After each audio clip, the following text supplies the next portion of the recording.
Most people know that they should work out, right? But getting there, that's a different story. There's a difference between a gym that sells memberships and one that actually cares whether you show up. TJ Moats owns 3 Orangetheory Fitness locations across West Georgia: Newnan, Carrollton, and Douglasville. He studied exercise science, spent his career learning how the body actually works, and built a place focused on showing people what they are capable of. And his closing answer today really stuck with me. He wants people to remember Orangetheory as a place where fitness was a get to, not a have to. Today I'm sitting down with TJ Moats, owner of Orangetheory Fitness, West Georgia. Now, before we get into it, I wanted to take a quick break. If you run an established local business here in South Metro Atlanta, and most of your work comes from referrals, this is for you. You see, most owners like you don't have a lead problem. They have a trust problem. Someone hears your name, Googles you, and doesn't feel sure about what they see, and then never calls. In one focused day, I help you build a clear, calm video that shows how you actually operate. And then we put it on your website and social media so that those first 20 seconds online for a customer feel like meeting you in real life. More of the right people feel safe picking up the phone. Now, if that sounds familiar, email me at chad@thelegacymediagroup.com with trust in the subject line, and I'll take a quick look at what people see when they Google you, and then we'll go from there. Also, if you're watching and you haven't subscribed to the channel yet, hit the button now. Every Monday, I drop a new Local Leaders episode, which is conversations with the people building and leading this community. And also, every week, I post a second video with practical tips to help local small business owners stop being the best-kept secrets in their market. 2 videos a week, plus short-form videos, all free. Until then, here's my conversation with TJ Moats. Let's get into it. So where did you go to school? I went to school at Georgia College and State University in Milledgeville. Milledgeville, yeah. How far is that from here? 2.5 hours. Okay. So my family lives there. That's where I grew up. Okay. Yeah. How long have you been here in this area? My wife and I moved to the West Georgia area. She's from Carrollton. She grew up in Carrollton. So we moved to Carrollton in May of 2013. Okay. So 13 years, is that coming up on? The math works out there. And I've been here ever since. Lived in Carrollton, Villa Rica, now Tallapoosa. Okay. What was your major? My major was exercise science and physiology. That tracks. Yeah. So worked out well for me. I'd originally got into it from being an athlete in high school and college, and my thought process, my path, I thought was going to be in physical therapy. Had some injuries, was very appreciative and thought that was appreciative of the people and what they did for me, and thought this would be something I could do for other people. Yeah. And as things happen, they don't go the way you thought they were going to go. No. They take kind of series of events that just leave you, I guess, where you are. Yeah. Absolutely. No, things never go the way we think they're going to go. Yeah. So what sports did you play? Primarily soccer and swimming. Okay. Yeah. I can see that. You had the soccer build. Yeah, little small. I can see that. I don't mean that way, but yeah, I mean, I could have said baseball too. Sure. But yeah, I can definitely see that. Yeah, and I mean, I'm sure we'll get into like some Orangetheory stuff later and the training aspect of it, but I tell people it is kind of crazy now, I'm 36, that I could probably outrun myself. I played soccer through my freshman year of college. I'm probably a stronger athlete now, probably 15 pounds heavier. Yeah. And so it's interesting to see the dynamic. But as a soccer player growing up, pretty short for a swimmer as well. So that was kind of an anomaly. But 5'8", 5'9", in college, probably 150 pounds. So you mentioned that you can probably outrun yourself and you're heavier. Yeah. I know why that is, but let's unpack that a little bit. So people equate speed with weighing less. Sure. But at the end of the day, if you're stronger and more muscular, if the right kind of weight, you're faster. Absolutely. Pull back on the science on that a little bit. Sure. Well, I'll say that, I mean, it's a great point. I would also say that currently part of that maybe is mental resilience as well. Okay. Today, we actually have our 1 mile benchmark in our studios. We have these benchmarks coming up 1 or 2 each month, sort of a little physical fitness test, essentially. And one thing that we talk about with members and with ourselves as well is pushing the boundaries of your perceived limitation, that you're just capable of so much more. Yeah. As a young person, probably not doing that as much. Right. But from the physiology of it, growing up, I would say that I didn't have any training. I wasn't taught to run, didn't lift weights, didn't do any of those things. In a small town in middle Georgia, you played the sport, and that's how you trained. Yeah.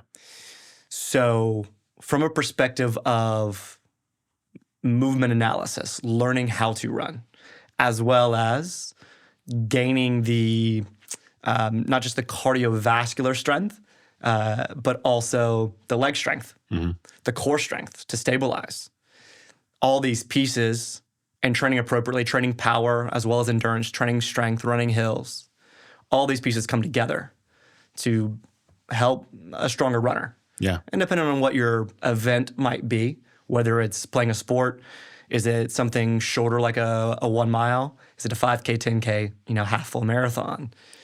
It's going to change maybe the structure of that training. But ultimately, we need strength. Right. To be able to move our body. Right. And I know, speaking for myself, like I went to a smaller school in Rome. And at the risk of sounding old, but back in my day, strength coaches at school were athletic coaches. Of course. They didn't have the certifications. Yep. In general, right? If any. So the training that they put us through wasn't necessarily science-backed. It was what they've heard from other coaches. Yeah. Or what they did in their day. The bigger, faster, stronger. That was ours. But yeah, so we had weights as a class. Wasn't really taught how to run. It wasn't focused on a lot of technique. It was just here's your workout. Go do it. Throw weights on there and go. Yeah. And you just get better. Yeah. And that was it. That was all the coaching that we had. But there's so much more into that. And you're right. Like it's important to do things that way and correctly and being taught that way. Yeah.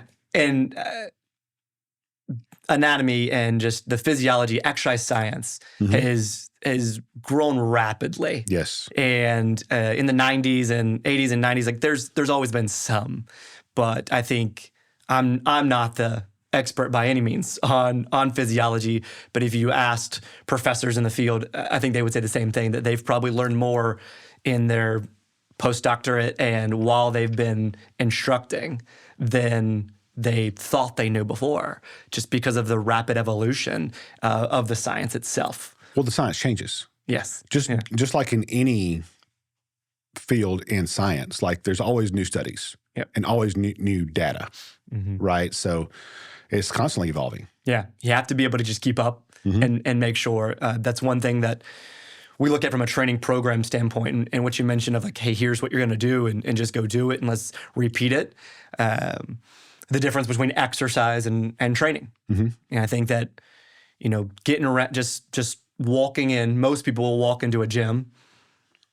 Not most people won't walk into a gym, actually. Yeah. But the people that do walk into a gym, a lot of them are just going to do some things. What do they feel like doing? And unfortunately, personal trainers are guilty of this as well with clients of like, hey, what do you want to do today?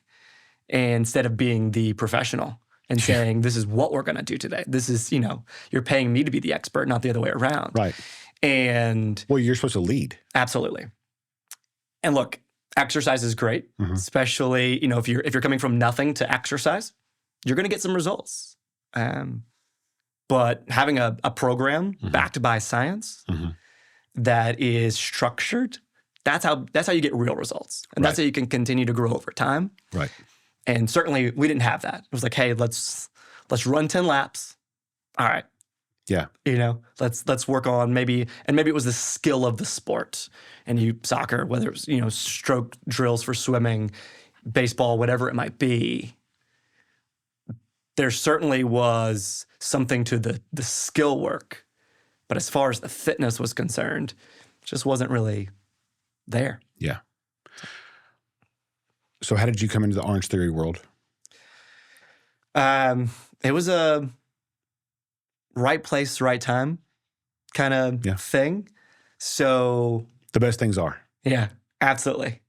I guess we back up to when I was swimming and playing soccer in Albany, Georgia, at Darton, and it was my first time. My mom was not my swim coach, but was the head swim coach of the kind of rec and USS team that I was on, and my dad was my soccer coach for our travel team.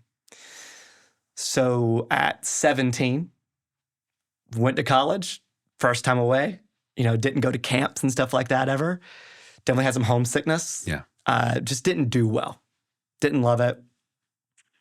And also realized that was becoming this job. I just wasn't in love with the sport anymore. So decided to move home. And that got me to Georgia College, which was great for so many reasons. It definitely got me on my career path. It's where I met my wife, probably most importantly. Yeah. And certainly grew up a lot there. Had advisors, in school who I knew and they knew my family, and they were very honest with me. And that helped me to grow up a little bit, especially later on in college. But I applied, or I went in, I said, I want to be a member of this gym. I want to try to start getting into that. And then I learned that advisor was going to buy it. So he said, hey, we actually need employees. Why don't you work there instead? I remember I picked up a shift to work spring break that first year because all their employees were gone for spring break. And so quickly got, thrown in the fire, learned everything that I needed to do at the front desk.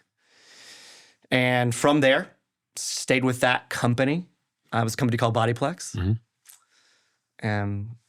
Started personal training there while I was in college, of course, with that physiology degree. And when my wife and I moved out to West Georgia, I stayed with Bodyplex, going to Cartersville for a little while, ended up in Newnan. And I had a great mentor and friend who was my boss as well. And when he was just gone 1 week randomly, and that wasn't normal. And then I'll never forget that the day he called me and said, hey, sit down. I'm not coming back. This is what I'm doing. And he said, I'm going to suggest that maybe you take my job. And I was flattered and 24, probably. Wow. Young. So probably the right decision by that organization that they were like, we're not quite there. But that was enough for me to go, okay, well then I'm going to go ahead and just make a jump. And I talked to him and he said, hey, I know you want to own your own gym one day. I always thought it was going to be Bodyplex. And he was like, let's look at Orangetheory. You should look at this. I think you'll really like what you see. And I guess the rest is history. Wow. That's an amazing story. Thanks. I mean, it definitely took a lot of turns. Yeah. I moved to a lot of different places, but was fortunate enough to be surrounded by people who were interested in allowing me to grow, helping me to grow, influencing some of that. Yeah. But then also saying, hey, make some decisions and lead these teams and let's see what you do. And I hope that it translated early and often when we decided to go out and do our own thing. Yeah. So what made Orangetheory attractive to you? There were a couple different things. Right off the bat, just the workout itself. So when I took the workout, it made me feel like an athlete again. As an athlete, there's a very particular sweat that you get. And I was like, you're just not getting that on your own. Yeah. And then the program design. And I could talk forever about our program design and how far it's come as well, the development. One of my favorite things about Orangetheory is the innovation, both from the tech side, which I don't know enough about, from a how it's made, I guess, standpoint, Right. and but from the programming and being able to see it continue to adapt and evolve has been amazing. But it was the fact that it had a program. In the gyms that I was in, we were doing one-on-one training, we were doing small group, we were doing large group, and then you have group fitness, right? Instructor on stage, and that whole thing.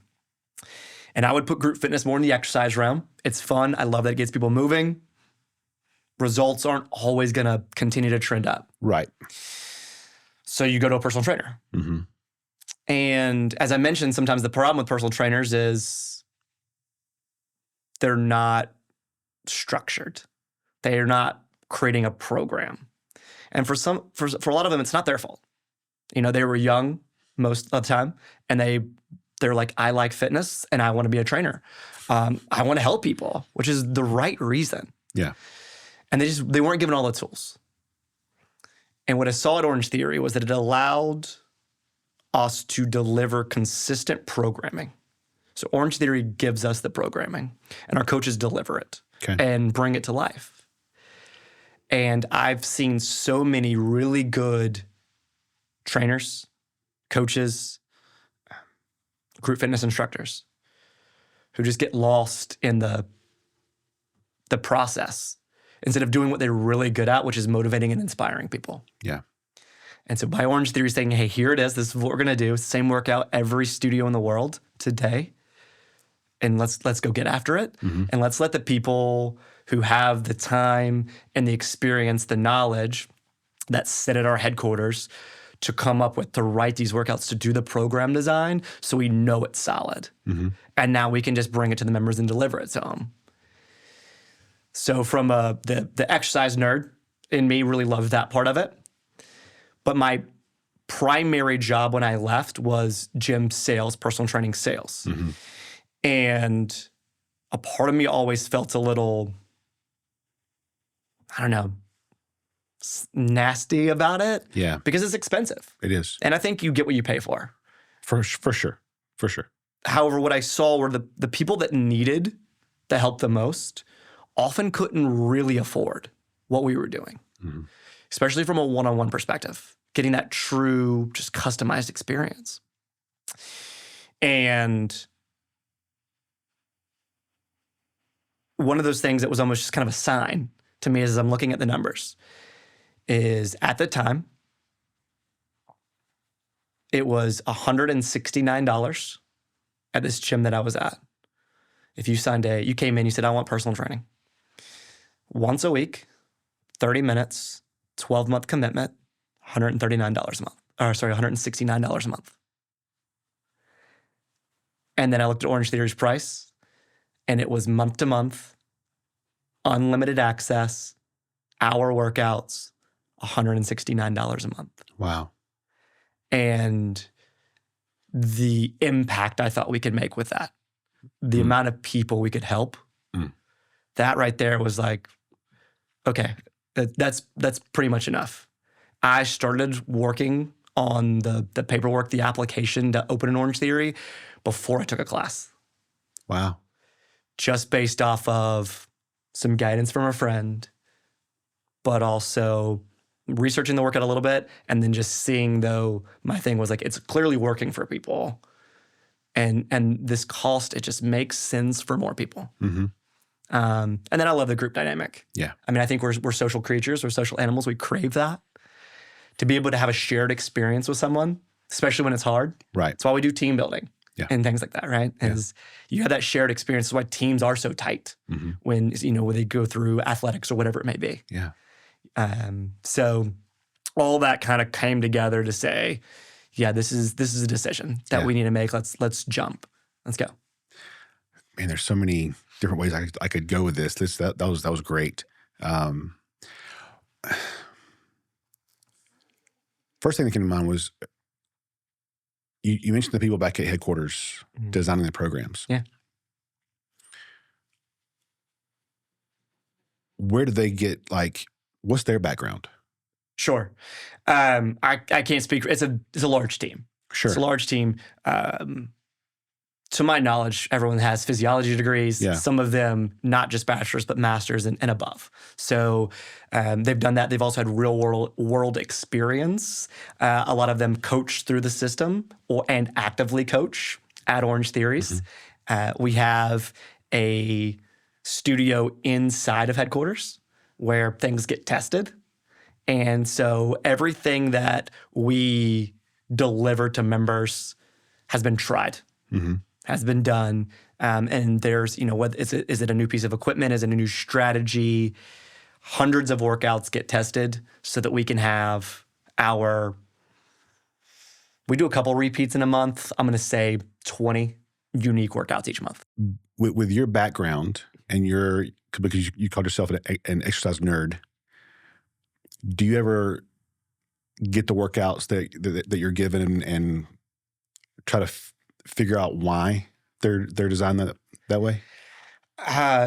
Yes and no. Just more out of curiosity for yourself. Yeah. So when I look at them, I think that I dig in and they start to make sense.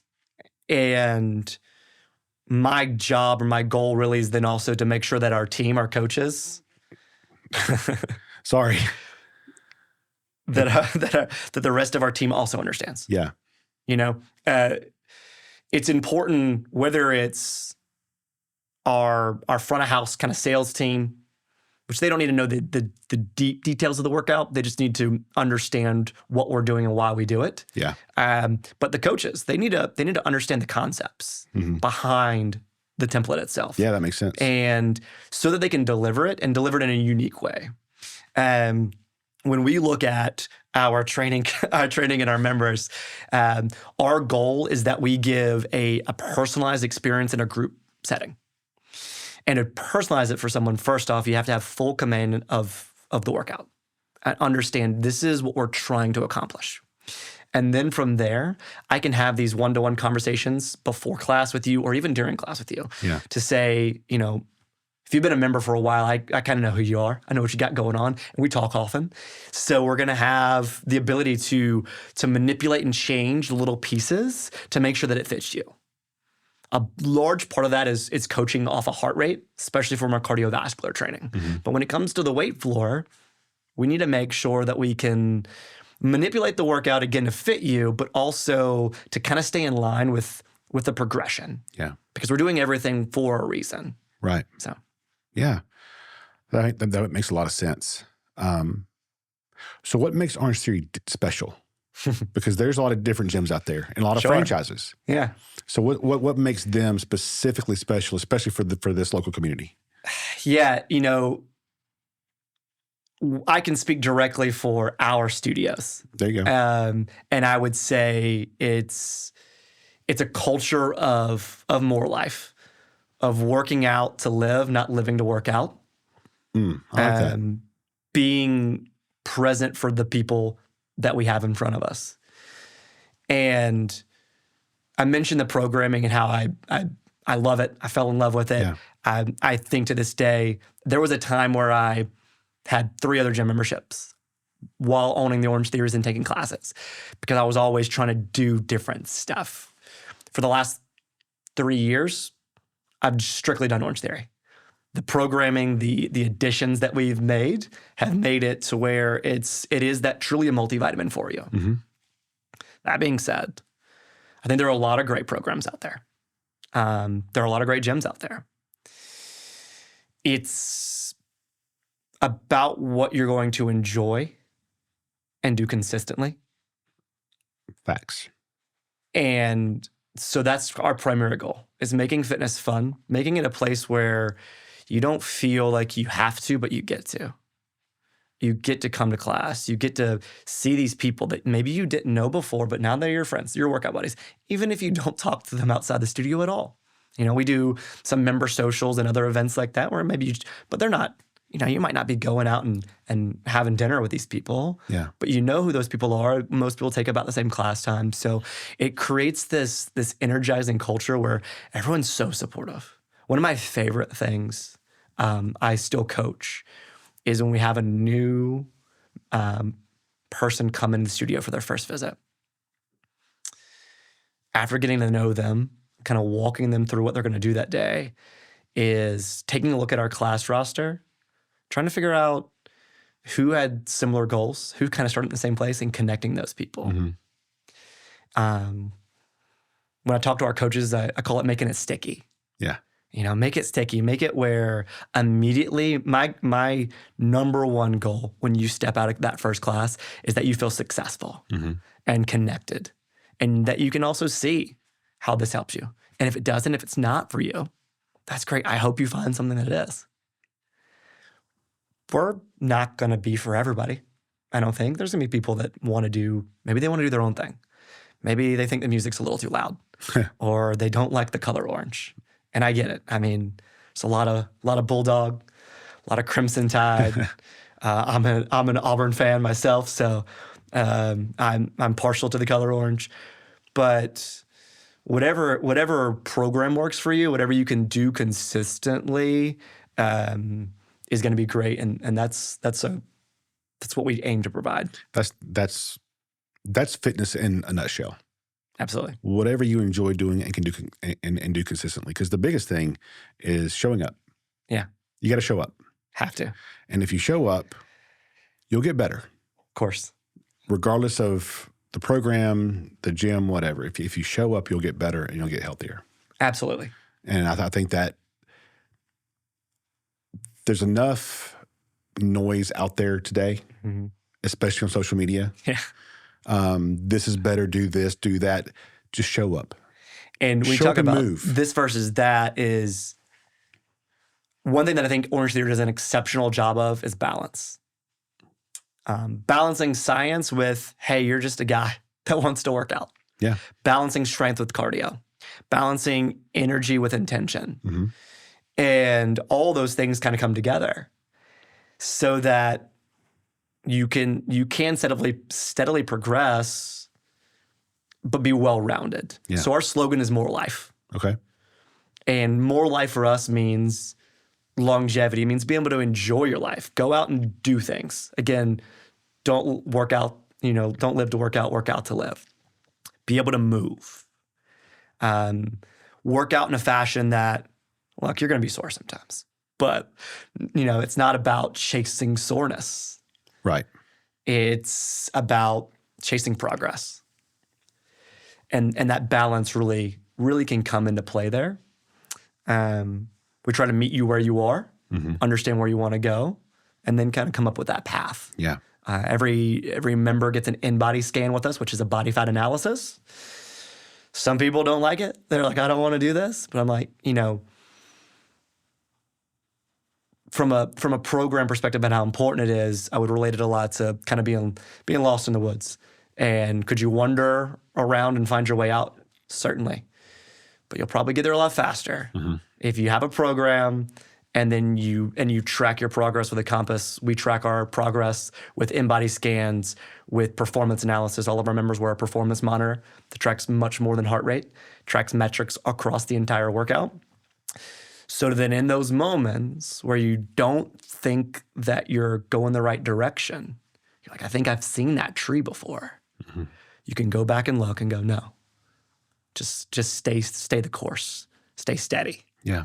And that in-body scan, it's kind of an old analogy. I don't know how many people really remember like the big malls. Still have one out in Douglasville. But the map, and it says, you are here. And I don't know, you've probably wandered around a mall or two trying to find, the Hibbett or whatever it is. And if you would have just looked at the map and said, you are here, and here's where you want to go. And if you follow that, you're just going to get there a lot quicker. That's a great analogy. I hope it hits home for people. Find out where you are first before you try to come up with a plan to get where you want to go. In-bodies are great. Yeah, they're phenomenal. I've had them done myself, and those things. You don't want to know everything it tells you because you start there for a reason. Sure. Well, I tell people you're there regardless of whether you get on it or not. It doesn't matter. Facts. Yeah, it's like you know it's gonna be bad. It's just go ahead and just let me see. Just give it to me. Yeah. Just give it to me. Yeah, that's perfect because you can't get to where you want to go without knowing how to get there, and that's the map. Absolutely. And I love that analogy. Talk to me about I'm hesitant to use this phrase, but a typical Orangetheory workout. Sure. Because obviously there's not a typical one, and it's the same one day every day, but how are they normally structured? Yeah, so essentially a different workout every day, but we have a couple different workouts that we run. Our bread and butter, what made Orangetheory so successful, that multivitamin, we call it an Orange 60. And in an Orange 60, it's a 60-minute workout that you're going to warm up for about 5 minutes. We have a great new thing called early entry where people come in 10 minutes early, and it's not a structured warm-up. They can just do kind of whatever they want. But then a coach is there, of course, to say, hey, the shoulder's bothering you. We have some of this today. Let's get into it. And real quick, like the older I get, the more that warm-up is important. Oh, yeah. Because you don't just get into like older cars. You got to go crank them up and let them run for a little bit. Yeah. Before you just take off. 100%. Right? So bodies are the same way. Yeah, I got another fun one for you. Ted Lasso. Yes. Big fan. And he said at one point, one of the episodes, he said, your body's like day-old rice. If you don't warm it up appropriately, bad things might happen. And Listen, I felt that especially after 30. I was like, I can't just put my shoes on and take off. Let's give ourselves some time. The amount of solid life advice from Ted Lasso It's unbelievable. is Unbelievable. Yeah. I need a book that I can just, No I need joke. a table book. No joke. But so the warm up is crucial. And it's critical. And as a coach and all of our coaches, something that we speak on during that time is, hey, let's actually warm up. Some people think, it's an hour workout. I got to get in there and just get after it. And you really don't. There's plenty of work to be had. Be patient. Let the work come to you. We're gonna get you there. So about a 5-minute warm up, treadmill. Generally, half the class is more cardio based, and that could be treadmill only, or maybe a mix of treadmill, body weight exercise, treadmill, rower. A couple different ways we can go there. And then the other half is strength focused. And that strength training might also include some rowing to like be a little metabolic spike that heart rate up, come back to the floor. Inside of that, there's so much complexity. There are days where it's sprint intervals, where it's hills, where it's more endurance work on the floor. Same thing, on the treadmill. On the floor, same thing. It might be, hey, let's work and rest. Let's have lower reps, heavier weights. Okay, well, let's go more into that hypertrophy zone of 8 to 15 reps, and maybe it's back-to-back. So there's a lot going on. Yeah. But again, everything done with purpose, with intention. And you could get in there and not know what you're doing and have a fantastic workout and see growth. Hopefully what we do is help to not only motivate and inspire, but also educate you on why you're doing this so that you can make the best fitness decisions for yourself in each moment, each rep of your workout. To me, that would be the important part, is educate. Yeah. I've got a buddy of mine who's a fantastic coach and trainer. And he's been a big influence in my life. And I love him. And I hope he's not watching. But he will educate. But it's so above everybody's level. Sure. Because he's so smart. Yeah. And I was always like, dude, just break it down for me. Yeah. Fortunately, I'm not that smart. So we call it member talk versus trainer talk. Yes. Well, and what I do is very similar, because you want to talk to the people on their level. Yeah. right? Because if you're speaking, if I'm talking to someone about video, I can't talk to a business owner about video the way that I would talk to another filmmaker. Of course. It has to be on their level. Yeah. And it's not dumbing it down. It's just being clear. Being clear and giving them the information they need to know. Yes. Most people don't need to know about mitochondria expansion during lifting. You've lost me. Like, you're like, I don't know. Yeah. What is that? Why do I care? Yeah. What they care about is, am I going to be able to run this 5K with my daughter? Yeah. You know, can I carry my own luggage?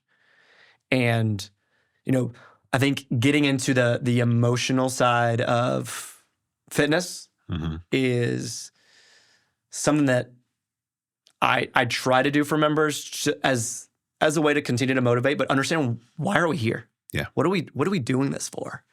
You know, it's a goblet squat. Unfortunately, and I think it's trending in the right direction now, but for the longest time, women didn't want to weightlift. Right. And we know that they need it. We know that everyone needs it. But then if you say, hey, do you have a kid? Do you have grandchildren? Do you want grandchildren? Or think about a goblet squat. Being able to just pick up your child off the floor. From a kneel to a stand, doing lunges. Can you get up off the floor? Can you get on the floor to play with your kids and then get off the floor? Yeah. Can you pick them up when they skin their knee? Yeah. Those little moments in life. And when you're younger, sometimes it's hard to think about them. But as we age, I think they become more relevant and they start to become top of mind. Yeah.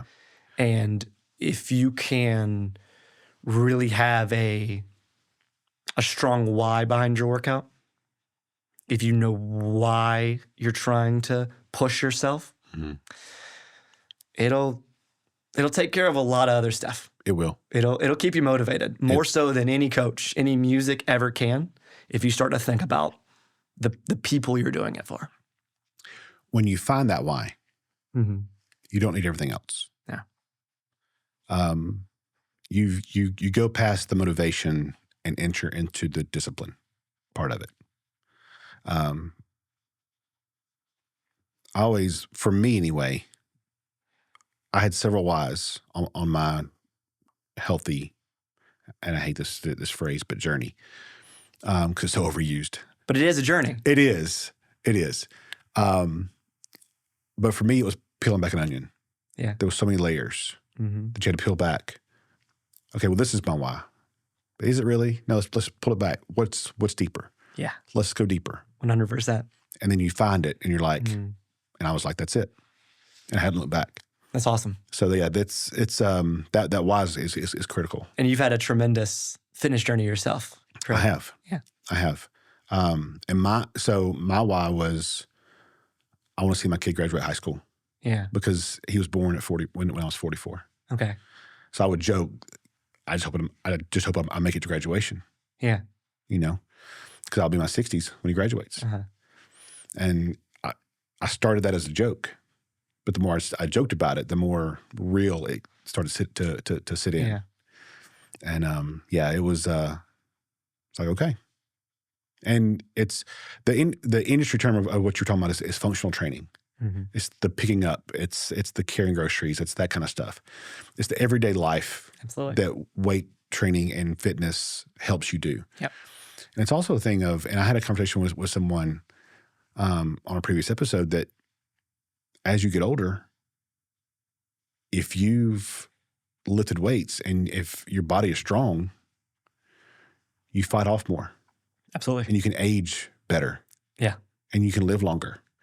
Yeah, I think when we think about longevity, longevity to me is not just living longer, but living well longer. Yeah. And it's not just about, because I think it kind of gets put out there a lot that exercise obviously helps your heart and makes you healthier, but it's also, when you get older, your body responds to things differently. And if you've got a good foundation, that strength training and fitness can provide you, you will live longer and it will enhance longevity. Absolutely. Absolutely. Talking about the balance of Orangetheory that I was speaking of before. I mean, Orangetheory's been doing this now for 16 years. And I don't think it was really being discussed as much back then as it is now. I mean, I feel like the longevity topic has really only come to light maybe since COVID, maybe since 2020-ish time. Like, that's what it feels like. Well, and I don't mean to interrupt, but it also goes back to the science and the data. Yeah. Like there's more data showing 100%. Right? So but the balance of that cardio and that strength training, right now strength training's having a big moment, which is amazing. Mm-hmm. Never going to say don't strength train. Right. It's fun. It's awesome. There's so many great things about it. Unfortunately, again, with social media, you're told this versus that, or, that we need to be here versus there. And I mean, that's not just fitness, that's everything. We got to be over here or over here. And truly, we want that balance. Looking at it from a perspective of, it's insane to think that we wouldn't need cardiovascular training. Our heart has to keep pumping. And if you want to get stronger, you need to have the cardiovascular endurance to live long enough to get stronger. Yeah. And then also, on the backside of it, you need to have the muscle so that you could go for the walk or the run to keep your cardiovascular endurance up, your health up. And you see that as you age. Mm-hmm. And the spiral starts when just one of those two things comes off. And then because it can't support the other, now the other one falls. And you fall and break a hip, and you're 70, 80 years old. Yeah. The muscle atrophy is so bad at that point. If you're bedridden for X amount of weeks, that now it's difficult to walk. So now your cardio starts to come down too. But when we look at like the longevity piece of it, I think we're in a great space now where people are starting to recognize the importance of it, and it's never too late to start. But just like saving for your retirement, the earlier you start, the better. The results of fitness, specifically weight training, are compounding. Mm-hmm.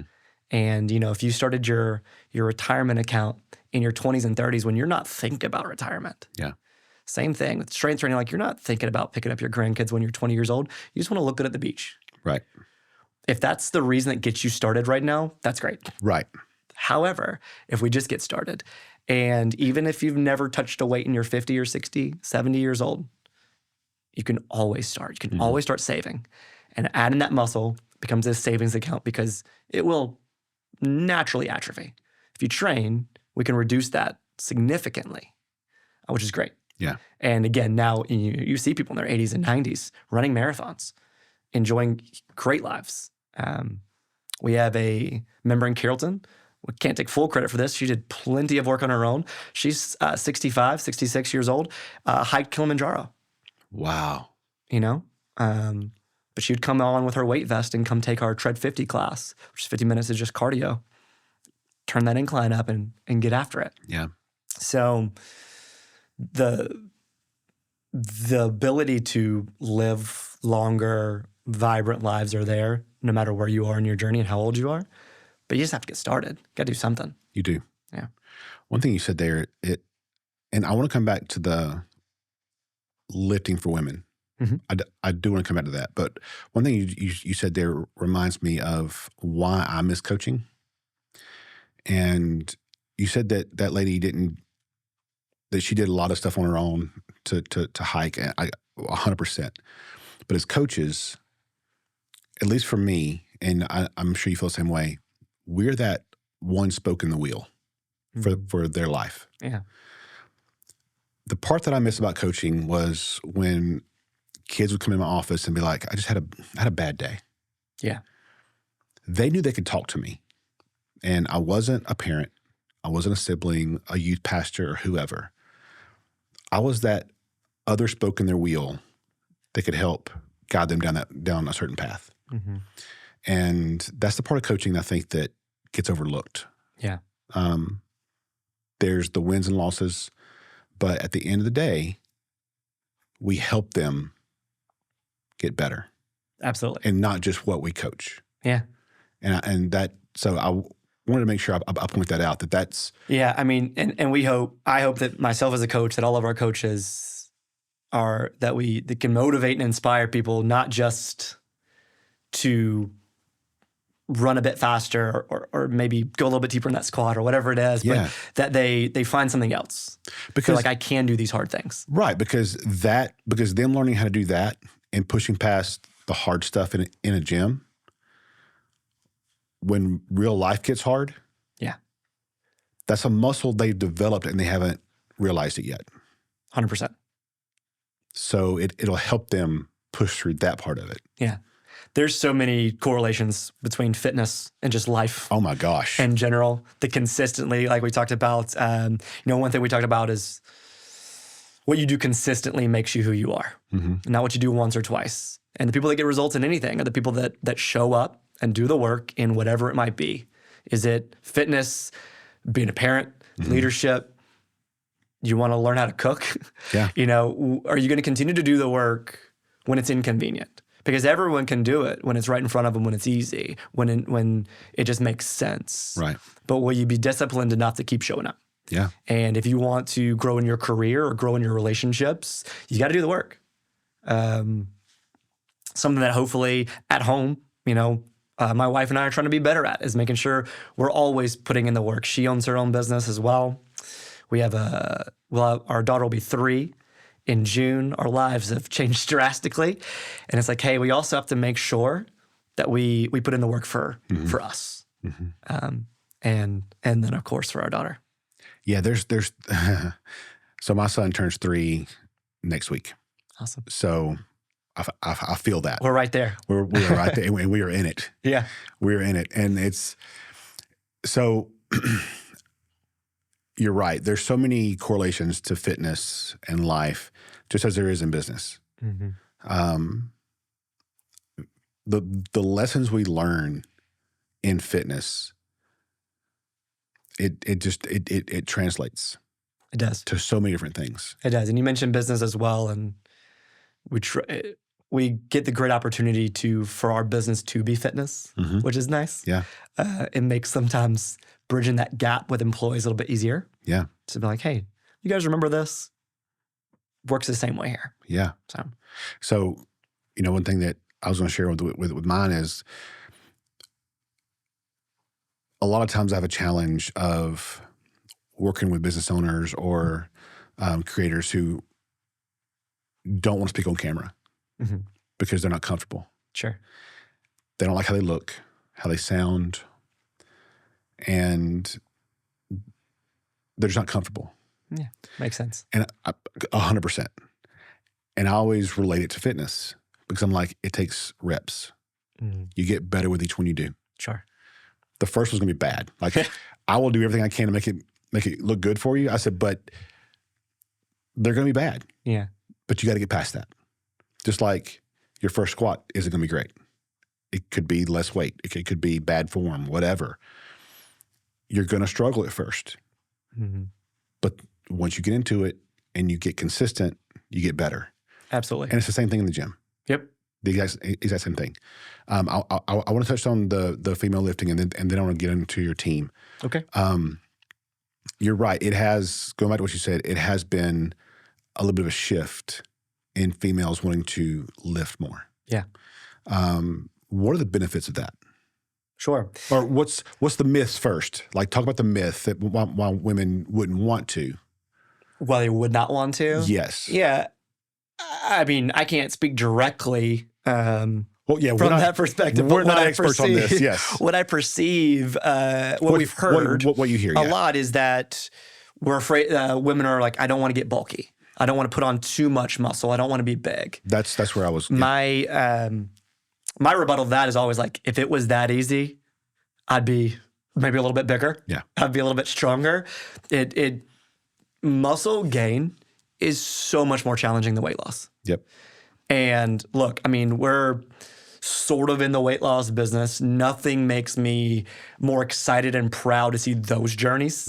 Athletes are cool. I love athletes. We have athletes, but the majority of our members are not that.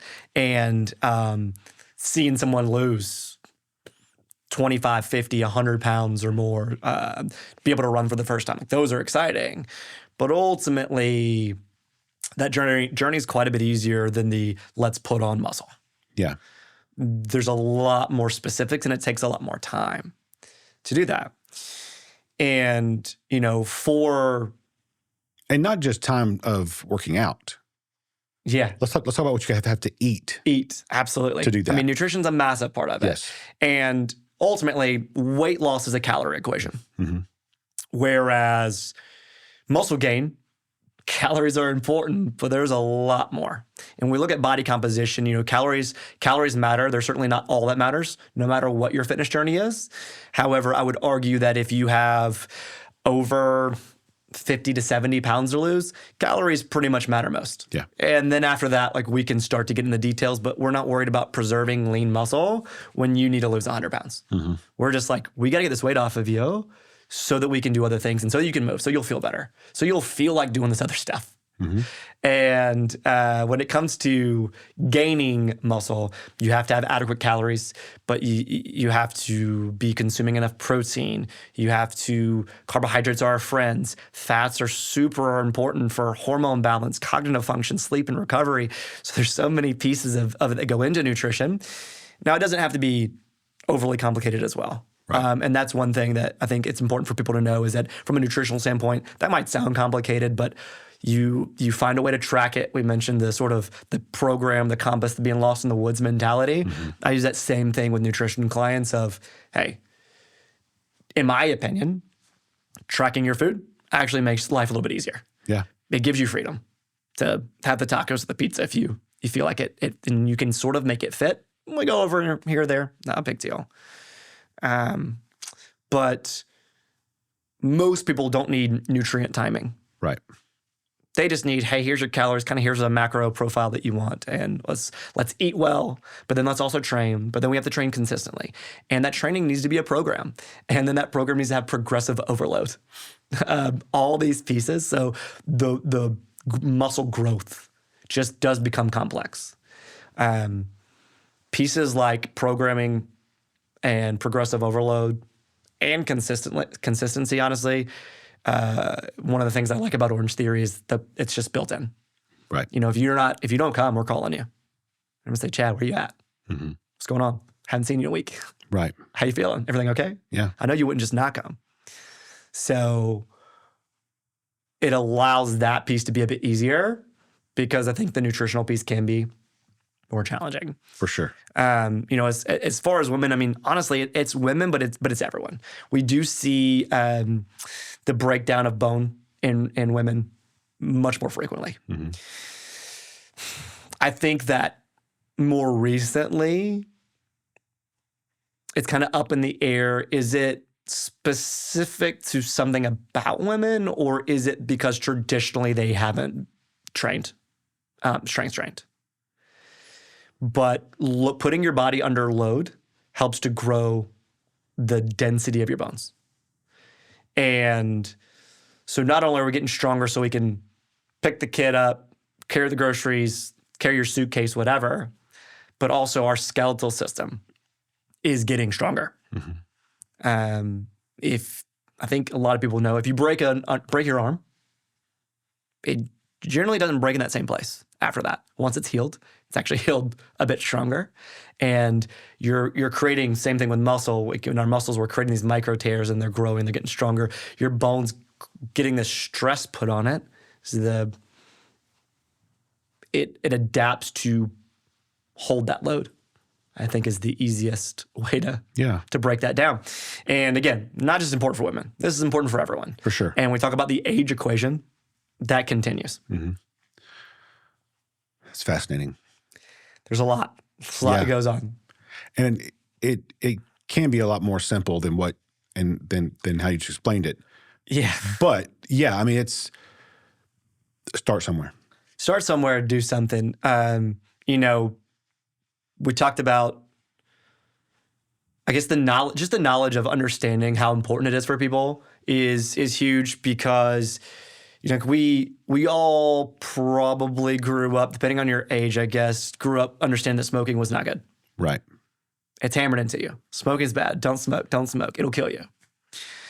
But the research shows that if you're in the bottom quartile of VO2 max, so a smoker has like their all-cause mortality risk is about 1.5 to 2.5 times a non-smoker. So you're twice as more likely to die, if we put it bluntly. If you're in the bottom quartile, bottom quarter of VO2 max, you have your likelihood of all-cause mortality is 4 times somebody that's in the upper echelon.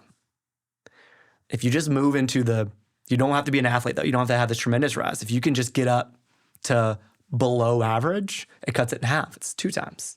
So if we can just be average with VO2 max, we're in a good spot. And we're seeing the same thing with weight training. Right.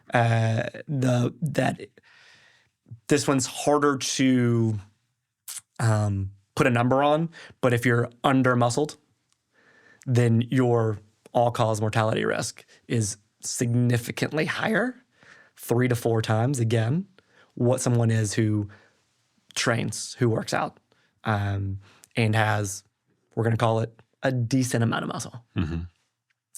So having more people understand that, I think hopefully draws more people to fitness, whether it's Orangetheory or not. Like, let's take care of ourselves. Let's move. Yeah. What is this will be fun. You give me yours, I'll give you mine. Okay. What is your favorite fitness misconception? Wow. Favorite fitness misconception. You want to go first while I think about this? Yeah. Favorite. And I don't know if you'll even agree with this. Okay. So this may be a fun conversation. Sure. The misconception that you can tone your body. Yeah. Tone is a marketing term. Yeah. It's not a physical term. And I think people, it's a buzzword. I want to get tone. You build muscle. Yeah. That's what you think you're getting tone. So that's mine. That's a good one. And we talked about the in-body scan before that, and we try to help people break that down. And I will still let you use the word toning because that's something that you connect with. Well, because it's and then let me help you understand what you're actually saying. Exactly. That word is ingrained in people. Yes. I'll piggyback on that one a little bit. I have a few. Some of them are more nutritionally based, but along those lines is this concept of like, I want to turn my fat to muscle. Yeah. Can't turn fat into muscle, right? Fat's just a storage of energy, and we can lose it. We can use it to lose it, and then we can maintain or gain some muscle, but we're not transforming it. There's nothing we can do. And along those same lines, targeting fat loss. Outside of surgery, we can't target a specific area for loss. And everyone's going to have them in different places, and that depends on just your biology. Some of it's male versus female and I was age. going to say gender, yeah. So gender and age can play a factor in that. What your hormone balance is a major factor in that as well. So, everyone has their spots, and they're like, I wish I could just, no. And then you have to, if you truly want to get, a lot of people hold body fat in their stomach, especially men, and then older women, and have that conversation of, would you want your stomach, you want a 6-pack, right? Do you? Because do you want to do what it takes? Do you really want to live that way? Because if you do, that's great. And obviously we can help you get there. But most people don't. Yeah. They like the idea. But you can be very, very fit, very, very strong, set up for life, and have a little body fat, not have visible abs. That's okay. Yeah. You don't need them. They're there. They're under there.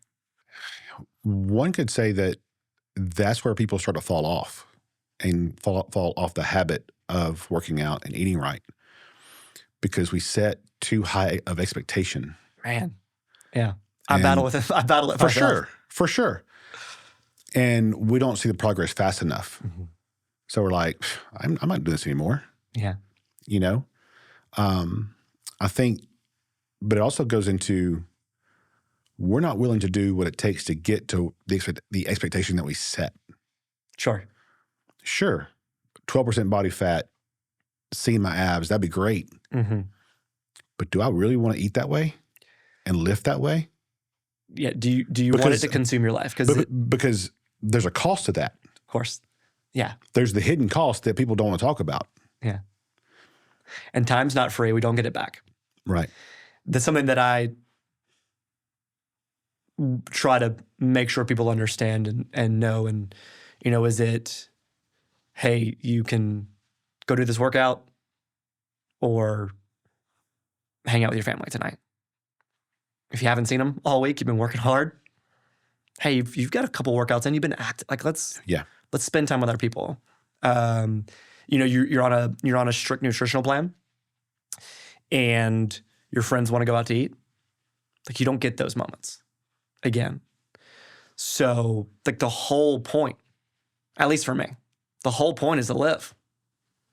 And if we get too caught up in this nutritional plan, fitness plan, whatever it is, we get so caught up in it that we forget that we're missing the whole point. We're missing what we were wanting to have in the first place, which is life. Yeah. So. So let's get into this kind of a hard pivot, but Sure. Because that was really good. That was really good, and I could talk about this all day. I really Absolutely. could. Yeah, love it. Let's get into. So you own 3 different locations, correct? Yes, all right here in this the area. West Georgia area. West Georgia. Douglasville, Carrollton, and then here in Newnan. How do you balance your team and your coaches? Yeah. For 3 different locations, and keep them, because obviously as a franchise, a lot of it comes from corporate. There's also your vision and your leadership that goes into it too. Sure. So how do you balance all that? I'll say that certainly not perfect at it now, but I hope that I'm much better at it today at 36 than I was when we started over 10 years ago. And have learned a lot, have benefited from great teams. And that's ultimately what it takes is having a great team. My wife's part of our team. She's certainly a huge support system, and she's the one that sort of keeps me grounded. I'm the head in the clouds, overly optimistic. I think everything's great, and I want to also have an idea and just run. And she's like, hey, let's think about things. let's slow down a little bit. I have a great general manager, regional manager that's actually started with me at my former job and came with me. And without her, we also would not be successful. We're very yin and yang, and over the course of the last decade have sort of rubbed off on each other. Which is great to kind of be more balanced. Yep. But for a long time, she's structure. She's our operations manager, and keeps things on track. And that's where it started. And over the course of the last decade, I've gone through a lot of phases. And I would say that there was definitely a portion in that middle area where I was a bit selfish, wanted to do more and more and more. I wanted to coach, and then like, you guys can run it. You got it. Like, we're good. You're a manager. Run the business. It's fine. And was not the leader that I started out and set out to be, and hopefully not the leader that I've tried to become today. I kept taking on other projects. Yeah. I worked for a headquarters for a little while for a platform we called Orangetheory Live. I during COVID stood up a nutritional business and started working on that, and then did stuff like, we bought this old Victorian home down the street from where my wife's office is, and I spent all the time doing that because that's just a little bit of my nature is I become obsessive over a project. I like starts and finishes. Yeah. And have to make sure that we evolve into like that infinite mindset. And Simon Sinek has a great great book there. And that certainly helped me out. There's been a few that have helped me to create the habits and hopefully create the culture. And this is starting to be a long answer to ultimately creating and developing teams and trusting them. Mm-hmm. Trusting them to grow, helping them grow, and being there for them. Almost being this supportive parent of like, I'm gonna sit here and I'm gonna let you figure it out. And if you need me, I'm here. But go ahead. Let's go do it. And if you have an idea, let's talk about it. I get calls at 9 p.m. I get calls at 7 a.m., whatever it is. And it's like, we're here. Let's grow together. And adding the third location, which was so exciting for us. Again, my wife grew up in Carrollton. We lived in that Carrollton area for a long, long time. Carrollton was the original place we looked at for our first location, and it didn't work out for a few different reasons. And Newnan was a great starting place. I had roots here from working here, and the community was so amazing. But we're coming up on this 10-year mark. We opened Carrollton, so much excitement. It was almost like coming home, like a dream come true. Yeah. And man, did I overestimate what 3 was like versus 2. And I don't know this, but maybe some parents could probably, I would assume a parent might say the same thing. There was a long time where we have our our manager, Rebecca, Mm-hmm. and me. And so we could just be, okay, you got that one, I got this one, let's talk every day. It's good. And then now there's 3. And how do we create this ecosystem? Now we're a business. We're not 2 small places operating. Like now we have a business. We have coaches that go from different studios. So there's scheduling and all those things. Thank goodness for Rebecca, who handles all the scheduling. She tells me where I'm supposed to be. We talked about it on Friday, and she was like, "Where are you going to be on Monday?" I was like, Douglasville. She's like, "Well, you got to go to Newnan first." So she keeps me straight. I think finding and partnering with the right people, and that is people that don't just agree with you, don't necessarily just see eye to eye with you, but that will challenge you. Yeah. People that want to grow. Ultimately, as long as we have the same vision, as long as we have the same purpose, and we understand why we're doing what we're doing, we can be different people. We can have different skills, and we should look for people that have different skills. I want coaches that do things differently than I do. I want managers that do things differently than I do, because we already have me. We don't need another one. I think my wife will be like, the one's enough. So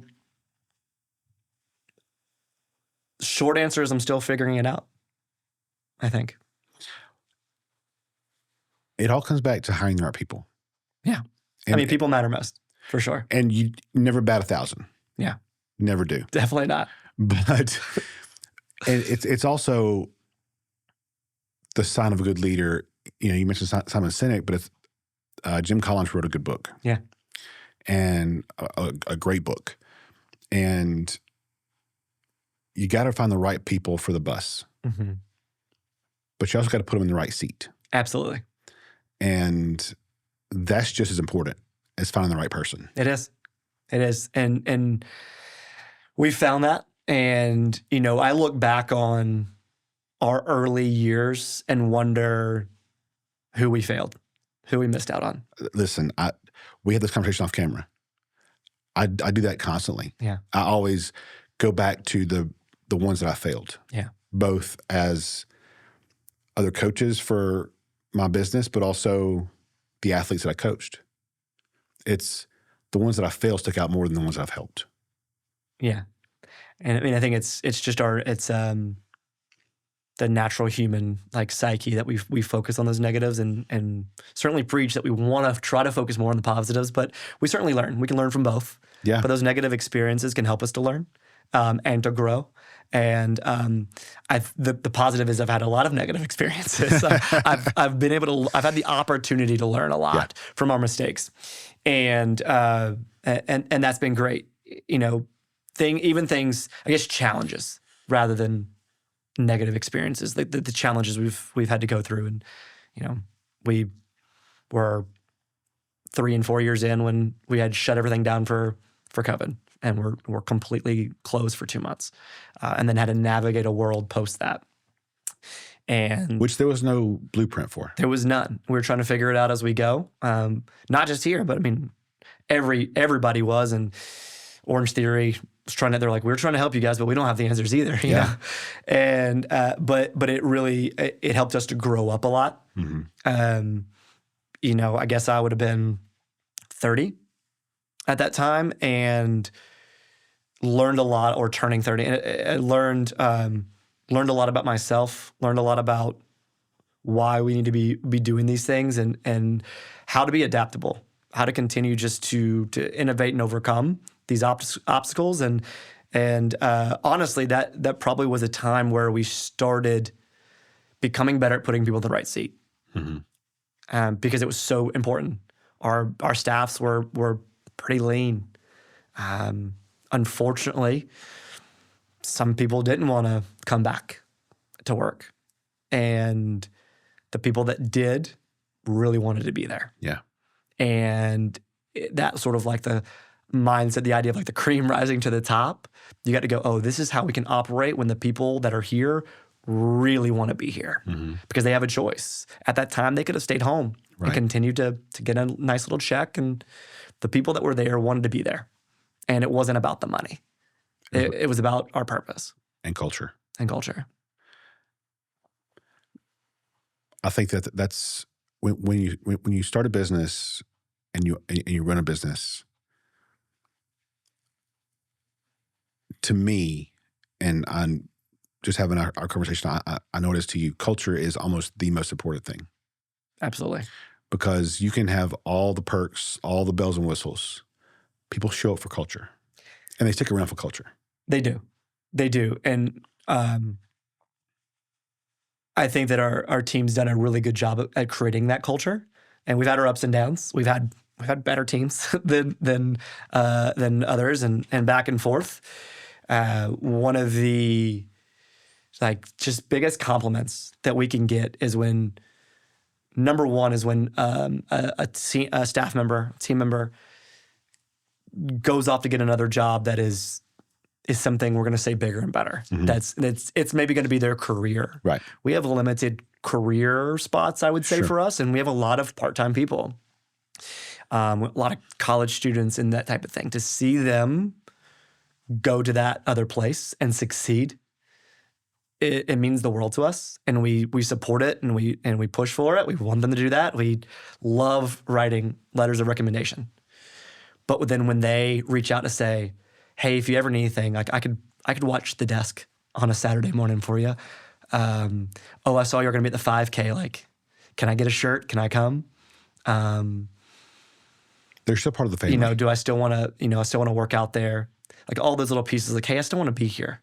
Yeah. And it's the best. Yeah. They're still part of the family. Yeah. Absolutely. Yeah. Culture is, and it's not just you. Like you set the tone, but again, having the right people on the right seat on the bus helps build that culture. Absolutely. And it's a collection, and the culture can shift slightly here and there depending on our team and our membership. And I would say that if you go to each of our different studios, they feel a little different. I would hope, and we would say, I mean, one of the benefits of Orangetheory is you go to a studio, it looks about the same, should feel about the same, you know what you're getting, but the culture is going to be different. Ours, of course, can be similar, and the foundation is the same, but there's going to be a little bit of a different vibe just because it's the people that are there and it's the members that are there. Well, and two, like I completely agree, and I think too that not only the culture that you set for your team when they come to work, but that translates into the customer experience. 100%. And it's the environment that your clientele get when they walk in the door. Yeah. So it just trickles down. Yeah, absolutely. And again, we want that culture, that environment. If it starts with me, it's just a very small bit of, then it grows into, our leadership teams and the rest of our staff, and everyone has to be bought in. If anyone's not, it just doesn't work. And you feel it. And you feel it, fortunately for us, pretty quickly now. We're like, this doesn't feel right. It doesn't mean you're a bad person. Right. And you might be decent at your job, but sometimes it just doesn't fit. And when it all comes together, that member experience is tremendous.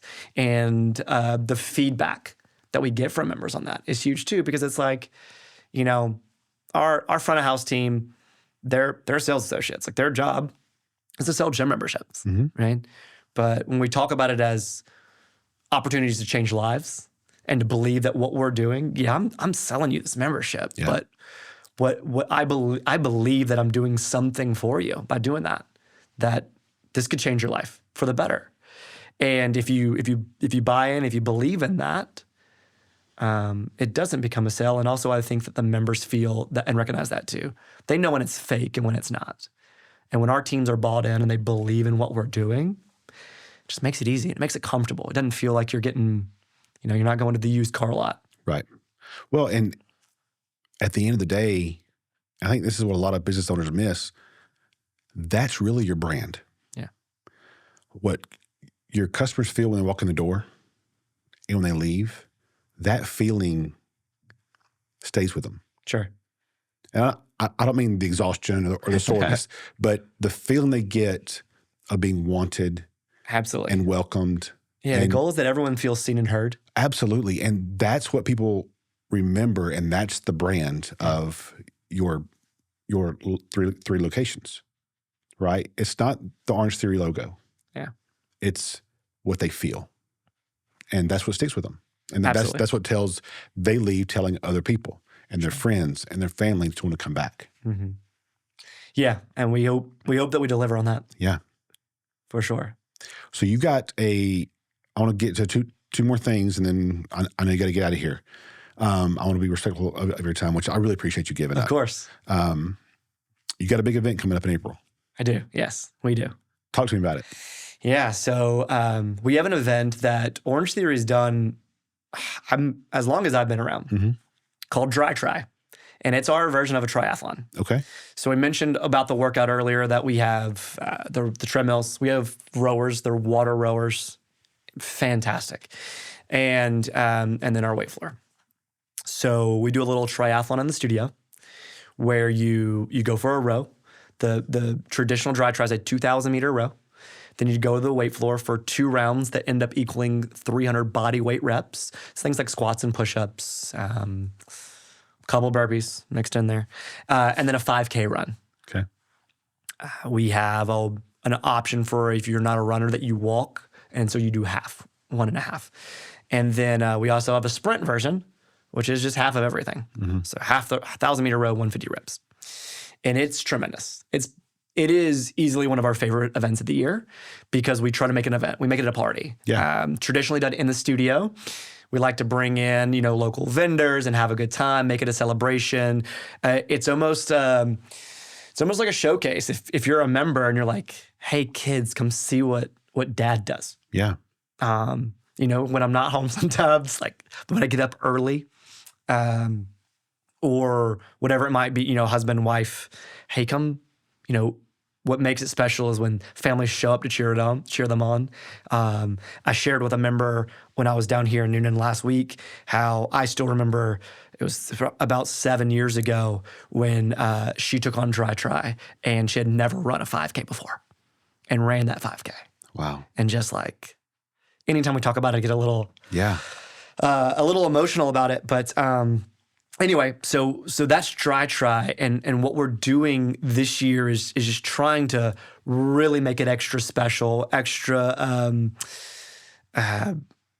involved with the community, and we're going to do it in Carrollton, on the University of West Georgia's athletic complex at their complex there. Nice. We're going to be bringing in equipment from our other studios, so instead of the traditional 9 to 12 people per heat, we're going to do up to 25. And from there, again, your choice to either walk or run, either 1.5 miles or a 5K. But because we don't have to wait on the treadmills, what was really exciting, we've done these outdoor before, is that traditionally the heats get a little gapped out because you have to wait for everything to be clear. Now, rowers, weight floor, that all takes somebody very fast, 14 minutes in total, maybe up to 20, 25 minutes. From there, once, that's on, we're putting the next group on. And this is just going to create a lot of energy, a lot of excitement. I think some people are familiar with like High Rocks or just other fitness competitions, just the energy involved, kind of that sort of mentality. Also, it's outside. I think there's plenty of science to show that when you're just outside, everything's better. Facts. Especially right now, if we could maybe get some of the pollen out of the way. Yeah. But the weather's beautiful. We'll be doing it in the morning. And but we're going to have a ton of vendors. So anybody that wants to come out and do that with us, we'd love to have them there just to showcase their local business. It's about, dry try, we don't profit from it. Generally lose a little bit of money from it. But it's about creating this essentially a party for the members, a celebration for the members and all they've accomplished. Or just proving that they can. This year really opening up to non-members as well. If it's something that they want to come, other members of the community want to come out and just take on a fitness challenge and be a part of this celebration. That's fantastic. We want them to come out and do that with us. And, we're bringing in a bounce house and face paint and all this stuff. One of our great members who's helping with me down at the college, at the university, had come up with this great idea too of having a station for kids to do signs to hold up for mom and dad. So that's a great idea. I'll be a mess when that happens. But just again, getting involved, getting outside, and look, we have fun too. It's going to be a blast. Afterwards, we're going to go down to Printer's Ale. And have a little after party and just hang out over there. Yeah. And we're only going to do this once a year now. We used to do it twice a year. We're doing it once a year outside, making it huge. We want to make it a tremendous event. And of course, we want to bounce it, between our 3 cities and put it in places where we can make an impact. Our goal with this first one is we've developed a relationship with West Georgia and want to highlight them in their athletics specifically.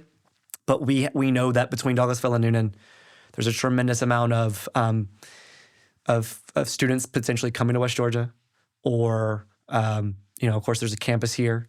We have a lot of alumni from the school celebrating them, and the school just recently went D1. And we went. I took my wife and daughter and I. We went to a bunch of football games, and mostly for the cheerleaders. My daughter is into it already. They have a very, very good cheerleader program. Insane. Yeah. So impressive what they do. And but I'm looking around, I'm like, man, there's a D1 football team right here. Yeah. And again, Alabama, Auburn, Georgia, I get it, man. Yeah. And it's different. But our hope is that not only do we have this tremendous event for everyone, but that we bring people to go, man, this is a cool place out here. There's a fantastic soccer complex. There's a lot of sports. These are D1. This is a D1 team, and it's in your backyard. And I don't know how many Alabama football games you're going to and what the tickets look like. They're not that. No. West Georgia is a great family event. So our goal, hopefully, is that we it's maybe a little bit of our version of giving back as well. Yeah. Listen, I coach cheerleading at Shorter, and those local hometown football games are special. Yeah, absolutely.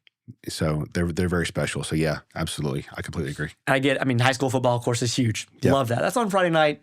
Come out on Saturdays and support that local college team, I think is a big deal. And, something just to do on a casual Saturday. Absolutely. Yeah. So how can they sign up? So members, of course, will sign up in the studio. If you're not a member and you want to do dry try, just going to contact one of our local studios in Douglasville, Carrollton, Newnan. We'll be having a lot of advertising coming out later this week and posting it all over our socials. Okay. But a call or a text to any of our studios to say, hey, I'm interested in this dry try thing. They can get more information. We can talk about it. I love to talk with them about it and say, hey, here's exactly what you need to know.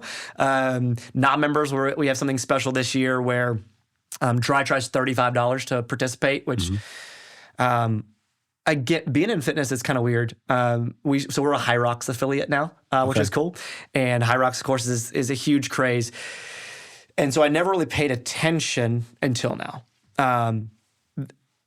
I did not realize how much it costs to do a High Rocks event, to do a to participate. I mean, to participate in a half marathon. You know, I'm of the age now where my friends are running half marathons. Yeah. Like that's just a thing you do. Yeah. And I'm like, it's not for me necessarily. And I love the other people that do it, but I was like, man, I didn't know it cost $100, $200, $300 to do these things. So now I'm like, man, dry try, $35. What a steal. For sure. But we have something special now where if a non-member wants to participate in Dry Try and they want a couple weeks to come into Orangetheory and sort of try us out, but also get in a rhythm of rowing, of doing some of the exercises that we'll do out there. $49 gets them 2 weeks of unlimited access and the Dry Try experience. So, you know, they're really paying $14. That's all? For 2 weeks of access. Wow. Which is pretty sweet. Yeah. So That's a great offer. yeah. So we're super excited about that. I know we're not trying to plug necessarily anything, but I think it's a great opportunity for people to, if they're interested in doing an event, to also get a little something extra. No, I definitely wanted to get that out there because that's going to be a fun event. We're really excited about it. I bet. Yeah. And good for the whole family. Yeah, absolutely. And we need those. Yeah. I mean, family for us is huge. I come from a very large family, and part of that I credit for the reason that I do what I do now, because of what I saw my parents do with foster care and adoption and those types of things. And it certainly, talking about those challenging times, helped me out to grow, I think, and want to give back. And so family for us, part of the reason I started Orangetheory adjacently to, again, growing up and that experience was, I mentioned my mom was my swim coach, or was there, my dad, and I was like, I want to be able to do that. Yeah. And I want to be able to have a position where I can, my daughter has a swim lesson tonight. My daughter's been in swim lessons since she was 9 months old. I've missed 3. She goes every week. Yeah. Like that to me is everything. So, well, and the good thing about what you're doing in this event is it has everything that you would want from a parent's perspective. It's outside, it's exercise, and you get to show your kids what you do. Yeah. That's healthy. Mm-hmm. And again, and I'm sure you're going through this too, as a dad of a 3-year-old, he watches everything I do. Yeah. And it's crazy. It is. The stuff they repeat. So let's not go there. But it's like everything that he sees me do, he hears me say, he wants to do it. Yeah. And to have your kids see you do something like that and love doing it. Yeah. It's huge. They're going to want to feed off of that. So good for them. It is. And so, yeah, so that's where my mind goes. Yeah. And my family, we were in athletics, but my parents didn't work out. Right. I'm so proud of them now that they go on these walks. My dad's like, I got to get my steps in. But, we played the sports, but we never, like protein powder, what is that? That wasn't in our house. Again, no weightlifting. Yeah. I think we got a little weight bench maybe when I was in high school, but it was touched a couple times and it was never touched again because no one knew how or what or why. Right. It just wasn't part of our family culture. And so, my daughter gets to come to work with me sometimes, which is huge. Also a great benefit. Yeah. And I think that our members and team love having her there maybe more than I do. But we have a little gym at our house and love taking her out there. When my wife, I do a lot of my exercise, my training in the studio, but on the weekends, like, hey, I could drive to the studio, drive back. If I'm only going to be there for a workout, let's just go out here and do this together. Yeah. So, it's super fun, and she has, she's got little dumbbells and things like that. So we're getting started early. I can't wait for those days. Yeah. Love it. Well, I want to get you out of here. But before I do, the last question is, for what do you want people to say about your contribution to this community, this West Georgia community, in 10 years from now? Yeah, I think that the hope is that people remember what we do as a place that made fitness fun, made it accessible, and delivered real results, but did it for the right reasons. Yeah.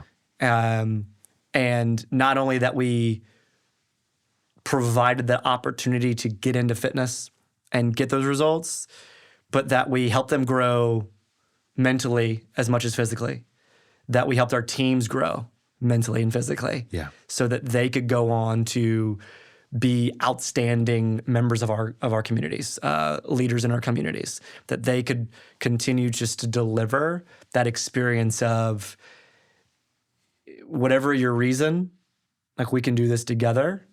And again, it doesn't have to be this like mean, structured, crazy thing. It can be a get to, not a have to. Yeah. I love it. Man, I've learned so much. Thank you so much for coming by. Thank you for having me. It's been fun. Thanks, TJ.